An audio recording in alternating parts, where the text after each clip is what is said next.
parisienne.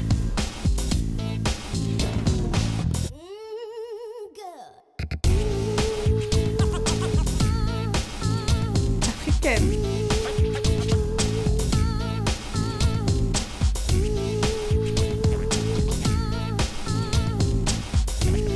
Parisienne.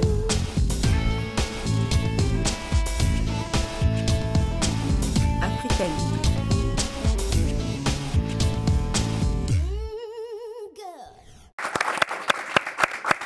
Vous en avez rêvé? Nous l'avons réalisé. Africaine du fond du cœur. Parisienne jusqu'au bout des ongles. Chers amis, bonjour, bienvenue dans votre nouveau rendez-vous. Africaine et parisienne, le rendez-vous incontournable de cette rentrée 2013. Africaine et parisienne, l'émission qui fait le pont entre deux cultures. Et pour cette première édition, Aïssatou, on a l'honneur de recevoir une africaine et parisienne par excellence. C'est pas n'importe qui. Une très grande dame, j'ai nommé Princesse Erika, qu'on accueille tout de suite.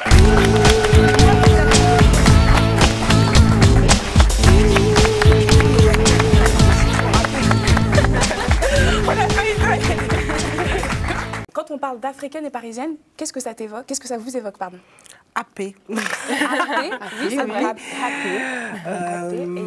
non, ça m'évoque en fait ce que j'ai toujours ressenti et vécu tout au long de ma vie, jusqu'à présent. En tous les cas, c'est cette espèce de double culture, comme vous le disiez au début de l'émission, et surtout qui est pas en fait du tout contraire, qui est au contraire, je trouve très complémentaire. Moi, je me sens très très française, complètement française, très parisienne, parce que j'aime beaucoup la vie trépidante de Paris et le côté justement, on peut tout voir, tout faire en un seul lieu. Et en même temps, moi j'habite à Montreuil, donc je suis un petit peu... J'ai mon côté... C'est le Grand Paris. Oui, c'est le Grand Paris de toute façon. Mais il y a aussi ce côté quartier où on reste les uns près des autres. Donc, voilà. Et ça ressemble à l'Afrique. Donc je trouve que tout est assez complémentaire. Et moi, j'adore être africaine et parisienne. Je trouve que c'est la meilleure des positions. Aujourd'hui, quand on entend parler de la Côte d'Ivoire, ça se résume surtout à la guerre et aux arnaques sur Internet. Je suis d'accord pour le deuxième point, effectivement. Les brouteurs. Mais je suis là, mais vraiment.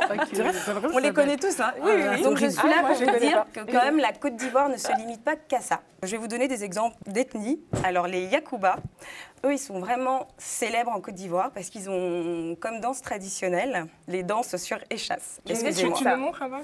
Oui, bien sûr. Il y a des photos, mais bon, moi personnellement, je ne sais pas danser comme ça. Ah oui, c'est les sortes de grands bonhommes. Voilà, les grands bonhommes qui font des spectacles. Pour moi, être nappie, ce terme définit vraiment toutes les filles qui ont cessé de défriser leurs cheveux. Alors les filles, salut les filles. Alors nappie ou pas nappie? Naturel ou pas naturel? Alors elle est vraiment pas naturelle. Et c'est vrai que je suis vraiment pas le modèle parce que je suis pas naturelle non plus. Mais en tout cas, nous sommes happy, ça c'est déjà n'est-ce pas? Africaine et parisienne, c'est une émission aussi qui cherche à se rapprocher de ses téléspectateurs. Et aujourd'hui, nous avons décidé d'en inviter une. On va l'accueillir comme il se doit, parce que chez nous, tout le monde est roi et reine, surtout reine.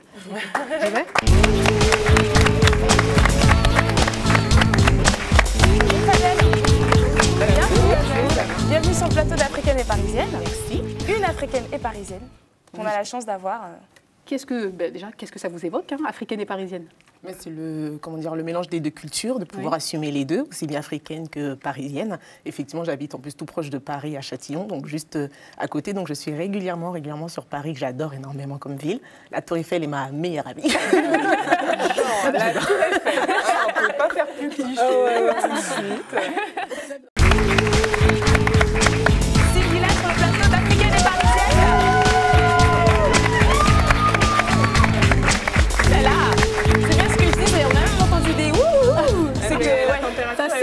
En 30 secondes, même pas. Bonjour Sylvia. Salut. Ça va? Bien et toi? Bienvenue chez nous, africaine et parisienne. Merci, je suis bien entourée. Ça tu peux le dire. Princesse Erika, Christy Tanner, qu'on salue bien sûr, Gisèle, Aïssatou.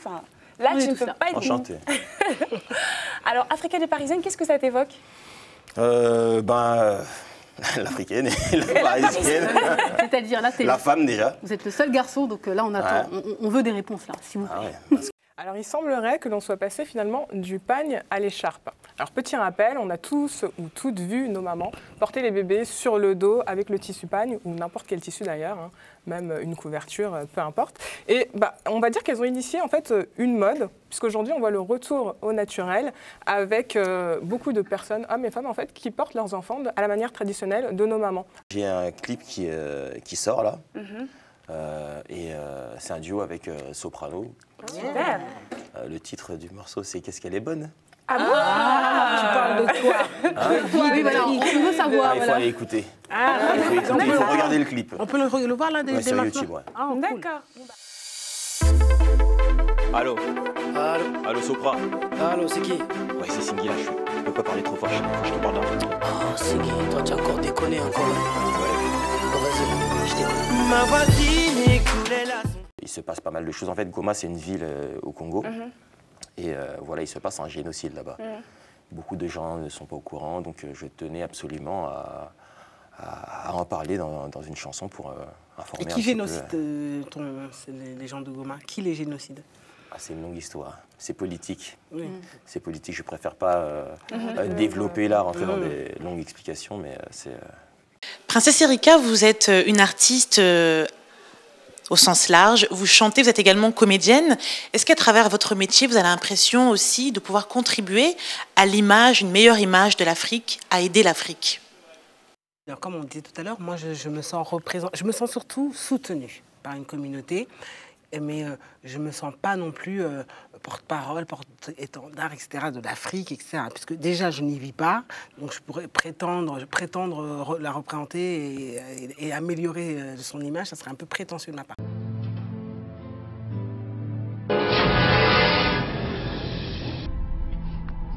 Quelle méchante femme!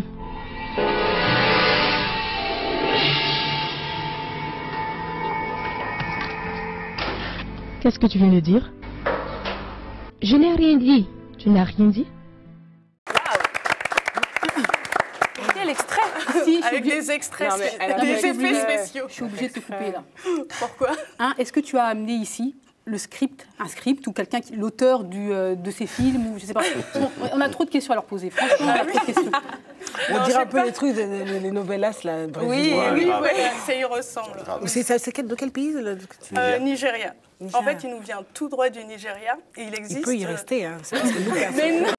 Alors, on arrive au terme de notre émission. Déjà 52 minutes qui sont passées. C'était 52 minutes de bonheur. Vous pouvez gagner donc des mugs africaines et parisiennes, des t-shirts africaines et parisiennes. Des beaux t-shirts, hein, regardez. Des t-shirts. Et des pins également. Comme Gisèle porte un super t-shirt africaine et parisienne. Donc, on a une page Facebook très, très active. N'hésitez pas à nous laisser vos commentaires. Si vous souhaitez participer à l'émission, n'hésitez pas aussi à nous le faire savoir. Vous êtes les bienvenus. Vous l'avez vu, on avait reçu Fadel. Exactement. Et on vous propose de gagner des abonnements à Fashion Black, qui est notre partenaire, donc magazine de mode très en vogue. Super. Vous pourrez gagner des abonnements et nous retrouver, également retrouver les coulisses de l'émission. On remercie bien sûr Princesse Erika et Singila qui ont fait le déplacement pour cette première édition. Merci. Toutes les chroniqueuses qui ont participé, toute l'équipe d'Africaine et Parisienne, la production, le cher public également qui était avec nous. Et puis on se retrouve très bientôt, Aïssatou. Oui, très très bientôt. On vous attend, restez avec nous. Et envoyez-nous des mails aussi.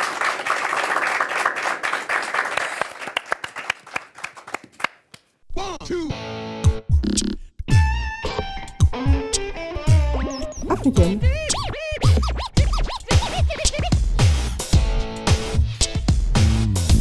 Parisienne.